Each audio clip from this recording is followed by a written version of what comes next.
Max Scherzer, welcome to the Toronto Blue Jays.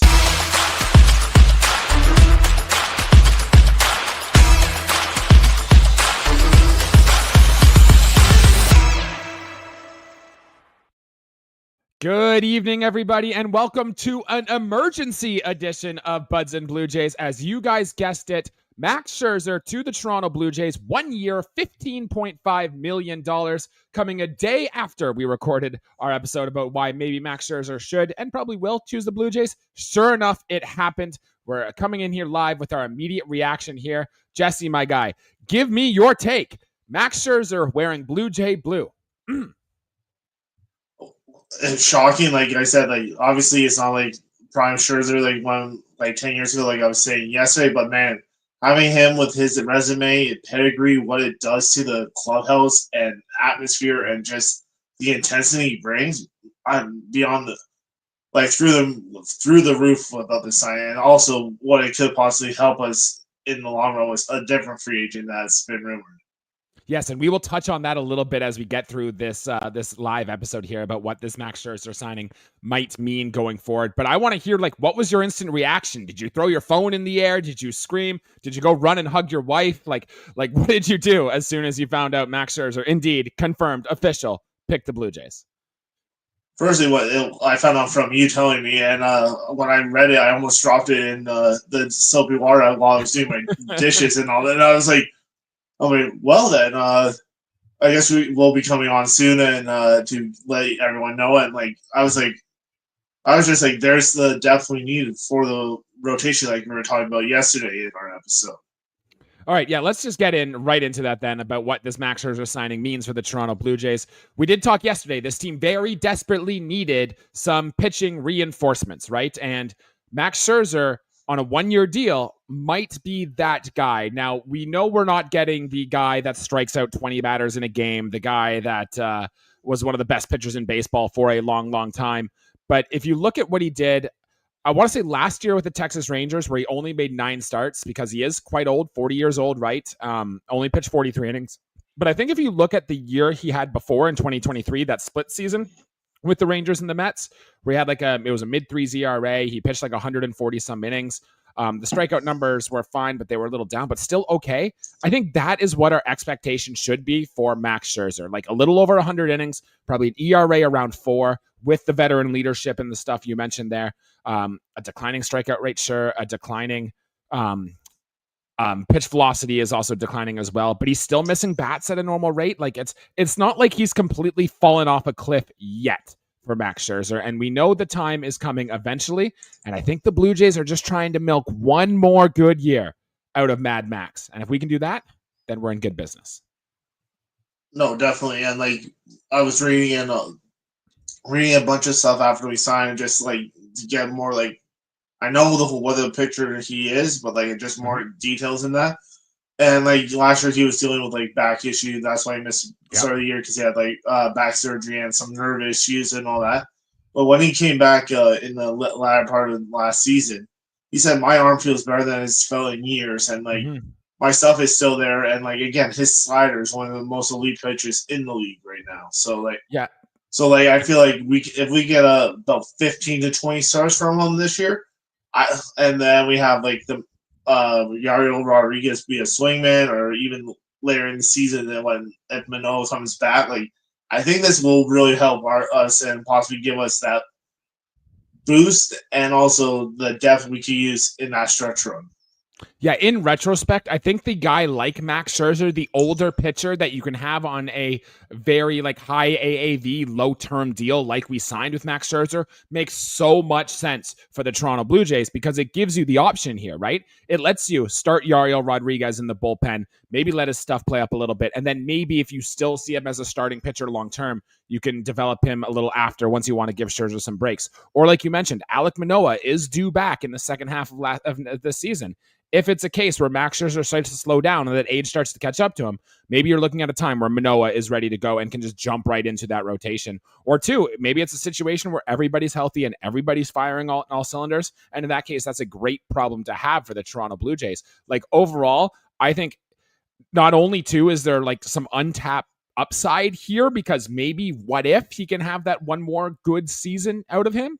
It just seems very, very smart on a roster construction business. And Jesse, I hate to do this, but I want to praise Ross Atkins here for the job he has done. Like we've been doing nothing but shitting on him all offseason, but for this move, I got to give you a thumbs up, my guy. Nicely done. I'll give you two of them. Even better, yeah. So very much like the fit on paper here for Max Scherzer. Before we talk a little bit about actually, let's get into this before we move on to the next thing. In our episode we recorded yesterday, Jesse, we actually talked a little bit about Max Scherzer. And one of the issues we brought up was, what if the Blue Jays do underperform a little bit? What if we're kind of like the same team we had last year and we decide to do what we did with Justin Turner, Isaiah Kiner-Falefa, Kevin Kiermaier, and we move him at the trade deadline? Is this still something the Blue Jays might do? Or do you think maybe they gave Max Scherzer some assurances? Like, if you sign with us, we won't trade you at the deadline. How do you think that went? Because that was a concern from us yesterday. I'm not too sure. Obviously, we're not. It's like behind the scenes knowing what all the fine lines of the details. So maybe we'll find out later on, like about that. Maybe if this happens, if we are sellers and not buyers. But I feel like they probably gave them where like the only way we'll move you is if it's to like a front runner World Series, like almost say send them back to the Dodgers, even though they don't need that many pitchers, or say the Braves, or like one of those elite teams in the NL, or even one in the AL, where like he would have to sign off on it. If he doesn't want to go, he stays. I feel like it gives him like almost like a no trade clause, but not officially a no trade clause. It might be worth noting too, because of that reason, and Max Scherzer is towards the end of his career. Maybe he believes in the Blue Jays when they tell him we're trying to win. Like maybe the pitch we gave to Sasaki and to Juan Soto about building a competitive team, maybe Max Scherzer believes it. And maybe the Blue Jays are. And maybe the fact that we got Santander on paper and we've made the Andres Jimenez trade and now we've added Max Scherzer, maybe they let him in on inside to other moves we're going to make. Like maybe Max Scherzer bought in and actually believes the Toronto Blue Jays now are going to be a playoff contending team. And Jesse, before you might think that sounds a little too crazy, look around the American League right now. Like the Yankees aren't as dominant as you like. I'm not buying, I'm sorry, Cody Bellinger and Paul Goldschmidt to replace Juan Soto. I think that's just ridiculous, right? The Houston Astros have taken a big turn. Yeah, right. Yeah, exactly. Like the American League isn't as dominant as you think it would be. So there is a chance the Blue Jays can get in here as one of the few teams that are trying to commit. And Max Scherzer is probably a big part of that. No, exactly. Like a lot of people are saying, like realistically, the American League compared to the NL, it's almost like how the when it comes to football, the AFC is way stronger than the NFC. Like literally, the AL, like if we stay healthy and we perform like how we expect them to perform, I don't care what people say. Like you can call me crazy and say it's a hot take already. I feel like we can compete for the AL East because Yankees are getting older. Yeah, we are too. The Red Sox really haven't done much. I don't really buy Garrett Crochet aside. Yeah. I don't really buy like I want to see him do it for a full year. It's not going to be a crybaby. The Orioles, yeah, they're young, but they have no pitching. The Rays, yeah, the Rays they have the underground factory, but I really feel like the Jays could push for the AL East, let alone a wild card spot with how weak the American League is. Right. Especially if we are not done here, if there are more moves to be had. And let's get into that a little bit. In fact, Call Me Sweeps, our good buddy on Twitter there, said the same thing, guys. Are we foreshadowing an Alonso arrival? And Jesse, I know you have some thoughts on this, something you reached out to me before the pod here. Tell us your take on what this means and potentially a Pete Alonso signing. Well, I really feel like it could be the icing on the cake to bring Alonso to Toronto because when Scherzer was with the Mets for that half season, him and Pete Alonso became very close and good friends. And I just feel like just that knowing he has a good friend like that he bonded with the Mets is in the locker room. Plus, he was good friends with Chris Bassett too. I feel like two of his good close friends that are on the roster. Like I feel like that can help, and even possibly another player from like that's close to Alonso could possibly come too, and like within a trade or something like that, or like the Jays are trying to build a team to have like of people that Alonso can flow nicely and have the same intensity as he does. Yeah, I mean, Pete Alonso is a character guy, and Max Scherzer is definitely a character guy.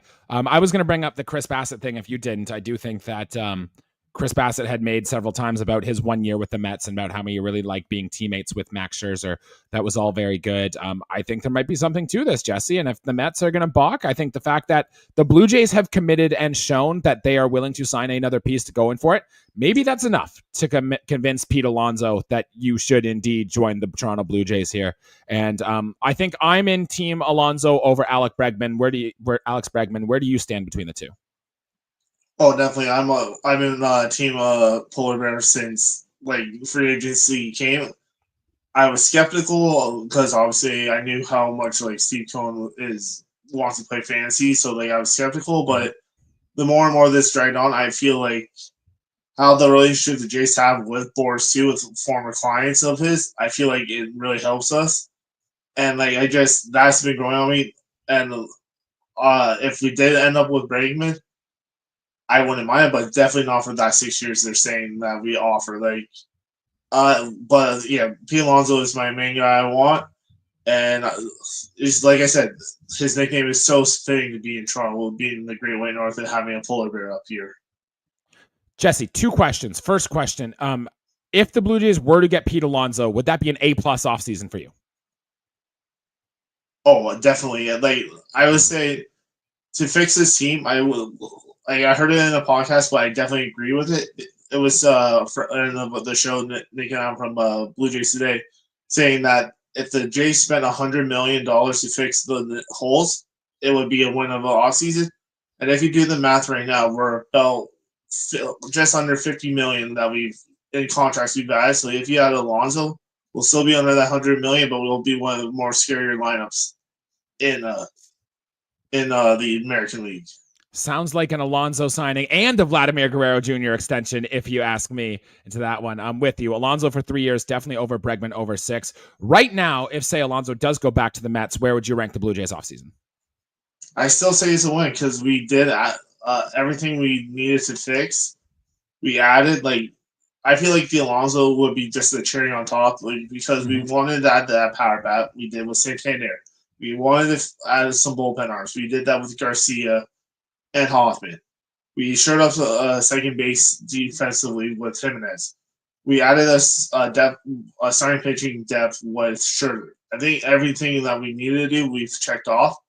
Yes, some of them are some are fancier names, some aren't that, but I feel like it's a win for this offseason, even if people think it's a fail that we didn't get Sasaki or Soto or Burns. Yep, I still would have loved to have Roki Sasaki here, but I understand. Oh, me too. Different timeline, I suppose. Yes, pretty good. I still think there are still more moves to be made. I do not think the Blue Jays are there yet. There are still things. I still think we could get another relief arm here or two. I still wouldn't mind seeing that kind of swingman type pitcher in here, the guy who could make some starts, the guy who could go to the bullpen a few times. I'll think of a name here before the end of the episode, but a type like that I think is going to end up at Toronto Blue Jays still. And I want to turn things back a little bit just to Max Scherzer. What does this signing mean for a guy like, say you're Bowden Francis, or say you're Ricky Tiedemann, who's going to be in camp at least, maybe not throwing, but you're going to be around Max Scherzer. If you're Bowden Francis, this has got to be a treat for you. Chris Bassett has said, Max Scherzer is one of the smartest pitching minds I know. You don't get to be 40 years old, even with your good stuff, pitching here, if you're not incredibly smart and incredibly good at your craft. I think, Jesse, you've said it before that Bowden Francis could get Cy Young votes. I kind of, smirked at that and laughed a little bit. But if he can learn anything from anyone, being able to learn from Max Scherzer could be one of those things that we don't really talk about much, but could actually be leaps and bounds better for the Toronto Blue Jays this season. No, exactly. If I'm just think of that of when, say, Bassett or Gosman or Barrios are pitching. Just the minds on that saying where all the pictures sit with Bowden Francis, just in between listening to Bassett, Gosman, Scherzer, the knowledge he can incorporate. And if anyone's like Bowden Francis in the sense of trust your shit and eat it and let it eat, Yes. is Max Scherzer. This is obviously Bowden Francis' his stuff isn't as elite as prime Scherzer, but it can be, and that's where I see him as a Cy Young. And like we saw those glimpses with those near no-nos last year. This guy can teach so much, and like if I'm Tiedemann, if I'm Bloss, if I'm Manoah when he comes back, well, having that veteran presence of Scherzer will do immense like knowledge and abilities too, and also those younger pitchers who we were thinking are in front of top of our depth, they can actually stay like marinate a little longer and just work and like develop better instead of being rushed to the majors. Even the prospects like Trey Savage, learning from Scherzer and having that is going to do so much benefit him so much more. And like I compare like Scherzer signing to, if you go back to in time the 92-93 season when the Jays had Jack Morris or Dave Stewart, those veteran presidents who had those resumes. This is what I feel like can do our rotation. Obviously, we're more veteran loaded, but like even the young pitchers coming up and just that presence of winning and being like intense and having the like drive to win and not just be like, it's another game. Yeah, Max Scherzer is going to be a driving force in that clubhouse, whether he's pitching or not. Like, you are going to listen to him. You are going to respect him. It's going to be leaps and bounds, especially for some Blue Jays players that, might need that leadership a little bit more. Max Scherzer is going to provide that. I'm going to tell you too, Jesse, Pete Walker is going to love working with Max Scherzer. Like, if there's anyone who's going to be able to get more out of the maybe declining stuff that Max Scherzer has, which I honestly don't think is declining that much aside from velocity and maybe some swing and miss stuff, but like, I think Pete Walker has what it takes to milk the last bit of production out of him. And all he has to do is stay healthy. And all he has to do is, like we said, squeeze one more good season out of Max Scherzer. And we could be onto something here. No, exactly. And also, like, another thing I'm just thinking, a good luck for those khakis trying to get Scherzer out with their analytics saying, Scherzer will probably take the ball and throw it right at him. Oh, yeah. What are the chances that John Schneider and Max Scherzer get in a fight this year? Like a scrimmage? Like, it's not zero. We might put that on our bingo card, to be honest, this season. That's a good one. But, like, no, they definitely, like, Scherzer's so old school. Any analytics stuff, he's going to tell him to shove it where sun don't shine. He's like, I've done this long enough. I've done this enough. I'm going to freaking do what I do. I'm not listening to you. Yeah, but for all accounts, Max Scherzer actually is very into the analytics. Chris Bassett made some comments saying, like, yeah, no one studies that stuff harder than he does. So I like that as an analytics guy, but you also like the I'm going to get out there and just go what feels right attitude. He's got a mix of both, which is what we've been saying Major League Baseball players should be doing for the longest time. All right, a few more other things that happened from this move that we should touch on here. First one, I want to talk a little bit about money because you talked about the $100 million that the Blue Jays could go. This pushes us, I believe, if my math is correct, to about the $200, I want to say $53 to $60 million range. I'd have to go back and double check those numbers. But the next luxury tax cap, I believe, is at $276 million. So, right, we mentioned this when the Blue Jays crossed over the second luxury tax tier. Like, don't go over by $1 million, go right to the brim. So I think the Blue Jays have what it takes then to get to that $276 million deal, which, like you said, Jesse, adds another $16 to like $20-ish million. That can be for a Pete Alonso if some money is deferred. That could be for an Alex Bregman. That could be for almost anybody you want left on the market. I do not think the Blue Jays are done. The money there says the Blue Jays are not done. The vibes on the internet say the Blue Jays are not done. And like, I heard Keegan Matheson say this on TSN earlier today, but basically it's like, when you start putting in your chips, even if you don't have the best hand, you just go all in and hope you catch that flush draw, hope you catch that straight draw and go. And I think that's where the Blue Jays need to be at this point. Oh, totally. And like, I know you like that flow since you work at a casino, hearing those poker hand draw. But no, like definitely, like, and also people are thinking there's going to be some players that are going to be DFA'd because of this, and hopefully Zach Booth's flushed down the toilet of the DFA toilet. And there's some more money that will be coming off the books, or whoever else will be DFA. That money's off the books, where they can give it to, like you said, Pete Alonso, a Bregman, or even another bat too on top of those two. Yeah, I was actually going to ask you who gets DFA'd after this move because it's not official. It sounds like you already have decided that Zach Pop is the one to go. I think it's going to be like a Michael Lorenzen. It might be a Stuart Baroa. And there is a non-zero chance, and I want to whisper this, that it's Davis Schneider. So I don't think that'll be the case, but there is a non-zero chance that does happen. But there are some, I don't know. The Blue Jays have skipped over some of these middle relief names on their 40-man roster already. So we will see who eventually gets DFA'd there. Jesse, this means, who moves out of the rotation then to fit in Max Scherzer? Because it's obviously going to be Rodriguez. Okay, yes. So I think we all think that too. There was some take that maybe Bowden Francis because he has an option remaining, but anyone who watched the Blue Jays pitch last year knows no, Bowden Francis has earned his spot in this rotation going into next year. This means then that Yariel Rodriguez likely moves in to become our long man in our pen, which, let's be real, Jesse, last season he was really only pitching in like 2 to 3 inning bursts anyway, right? So now he can do that more consistently. And I also wonder too, if this gives Yariel Rodriguez the chance for his stuff to play up a little bit, because he's had good stuff. He was a closer in Japan. We know he can kind of live in that relief pool. He's even made some comments himself saying he doesn't really mind the relief role. So I think this is good, not only for Scherzer in the rotation, but good for the development of Yariel Rodriguez as well. 2 thumbs up for me.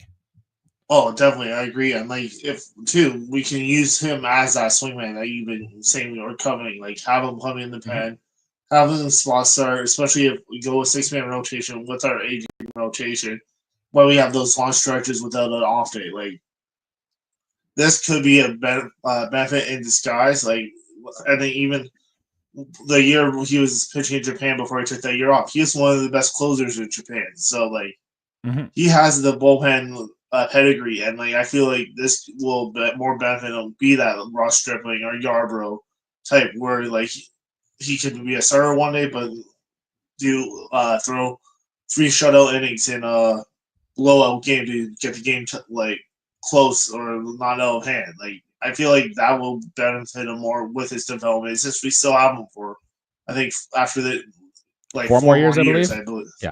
Yeah, something like that. So like, this could really help him and not hinder him, like people aren't realizing. All right, Jesse, some rapid fire Scherzer stuff to wrap up the end of this episode here. First one, are we a playoff team after this signing? I say we can, like, I'm bought back in. Like, I was really down at one point, and I really feel like we can be that wild card, if not, like I said, push for the AL East. Okay, I am going no, not yet, but we're close. We're going to be right there for that one. Second question, how many starts does Max Scherzer make with the Blue Jays this year? I want to go in between the 15 and 20 I said I would love to see, and I'll put it at 17. Okay, 17 is a good number. I'm going to go slightly less. I'm going to go 14. In turn, then, how many starts does Yariel Rodriguez make with this team this year? I want to say 11. Okay, yeah, I'm going to go 8 or 9, but I do think he definitely makes some stuff. Notable, too, with Max Scherzer here, we get another grunter in the rotation who grunts after all of his pitches. We're going to get so many shades of Robbie Ray coming through here. And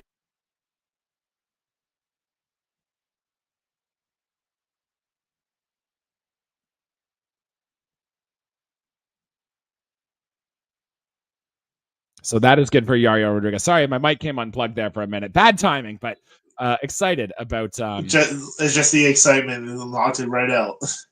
That's right. All right.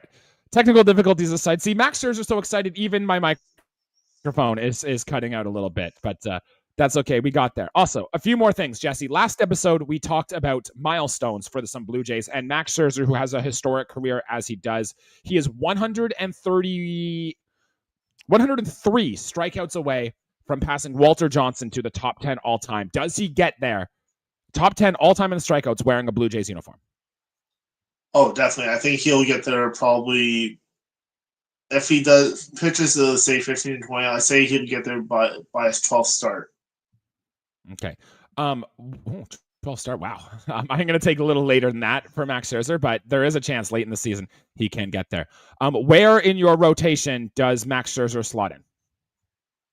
I will put him in the number 4 spot, where you like my rotation. How I see it right now would be Gosman, Berrios, Francis, Scherzer, Bassett.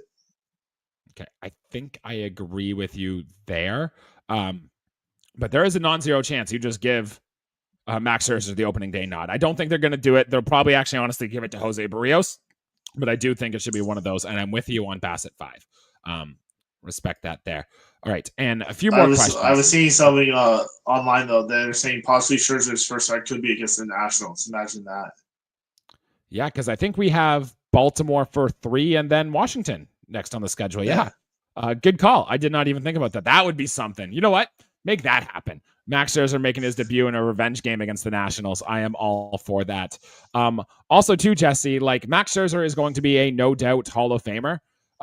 It'll be probably the next guy to enter the Hall of Fame that's ever worn a Blue Jays jersey, correct? Yeah, like it'll be a few of them that we've had just have a sip of water in our clubhouse and all that, and then like it'll be great, and it'll be even funnier if you went in the hall wearing a Jays hat. that will never. I mean, he would have to do. I don't even know what Max Scherzer would have to do to even make that happen. Like he would have to he'd have to do what like Madison Bumgarner did for the Giants in their postseason run, and no, I can't. That won't even do it. So it's not going to happen here. Also, how long on Max Scherzer being on the team does it take for Vladimir Guerrero Jr. to remind him he had a 3-homer game with 2 of those home runs coming off Max Scherzer? How long do you think it's going to take for that to be brought up? I think it'll probably be like the first day of spring training, and when they do the live BPs against each other. Right. Imagine Vlad takes Max Scherzer deep in a live BP again. He'll be like, yeah, I got you, boy. And that might, hey, if that even ticks Max Scherzer off just a little bit and he can, and it drives him to be, even better this season, I'm all for that. For what it's worth, Jesse. Then they can hug it. Then they can hug it out like the All-Star game. That's right. I love that. Oh, it's so nice. I'm feeling great again, Jesse. I don't know how about you. I think we've covered all the aspects here about a Max Scherzer signing. It's weird to get excited that we added another old pitcher to our already pretty old rotation, but it just fits so much, and it just makes so much sense for this Blue Jays team. How are you feeling? Well, I'm through the moon even for a 4-year-old, and for once the pitchers is actually older than me. Hey, there you go. Right? They say you're not old as long as there's somebody older than you who is still playing in the big leagues. Shout out to all those people who are younger than Rich Hill, by the way. The dream is not dead. So that is still very good. That is all I have to say about Max Scherzer. I'm excited. I'm going to buy a Scherzer jersey. I hope they have some fun with the promotions for Max Scherzer too. This Blue Jays team, Jesse, is suddenly starting to look real good on paper. And just if things have got to click, but if things click, Jesse, I don't know. This could actually be a pretty good summer for the Toronto Blue Jays. So you're saying there's a chance? I'm saying there's a chance, my guy. Any last thoughts on Max Scherzer before we get out of here for this emergency episode? Oh, definitely. Like, I may not buy a jersey. Maybe I'll just do the jersey, just because jerseys I'm planning on buying be a little pricey. So probably do the jersey for that one. Jersey for Scherzer. Makes a lot of sense, doesn't it? Exactly. Just makes perfect sense. And maybe cut it up because since he's crazy and all that, maybe they'll do a promotion for like Mad Max, like the movie, but have him on the vehicle. But definitely excited for just to even see a Hall of Famer pitch for the Blue Jays. You hear that, Blue Jays promotional team? That one's free. That one's from us. You can go ahead and use that here. But we want a little bit of credit. No, that one's free. You can have that. The real ones know that one came from Buds and Blue Jays. So that is very good. For Jesse Tricio, I'm Jesse Burrell. Thank you all for listening to an emergency edition of Buds and Blue Jays. We will have more about Max Scherzer on our episode next week and any other news that the Blue Jays may make between now and then. Thank you, everybody, for listening. Please make sure to like the video, subscribe to the channel, because we're just getting started for what is going to be a big season over here at Buds and Blue Jays. Until then, let's go Blue Jays, and thank you for listening. Thanks, guys.